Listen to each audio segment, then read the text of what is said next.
ramalan sakitu-kituna. Eueuh papanjangna kuring teu nyaho naon pangna kuring diaranan ramal. Kuring ge moal protes pada ngaran kuring lain Obama atawa Lionel Messi. Kuring moal protes sabab ceuk kuring ngaran alus moal aya mangpaatna lamun kalakuan mahiwal jeung papalimpang tina kabeneran.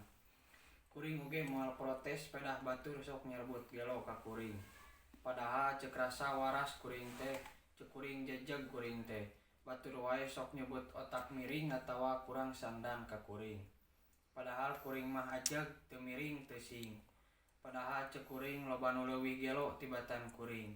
Anu gelo mah tuh anu sok malingan duit nagara, nu gelo mah tuh anu resep ngasab harta jeung ngarebut hak rahayat, nu gelo mah tuh pamimpin anu norek teu ngadenge rakyat anu ngajerit teu bisa dahar. Nu gelo mah tuh pamimpin anu ngahaja mingpin tina kakayaan rahayatna anu sagala kakurangan.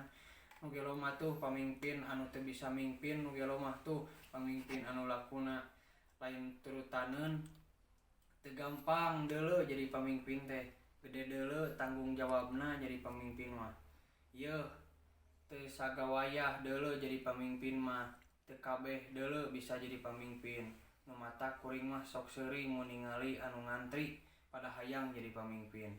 Nu sok matak kuring mah sok ngabarakatak lamun aya nu teterejan hayang jadi pamimpin.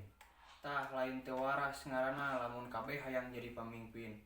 Yeuh, sing sadar ari hirup geus pada boga hancengan mah moal nya kabeh jadi pamimpin.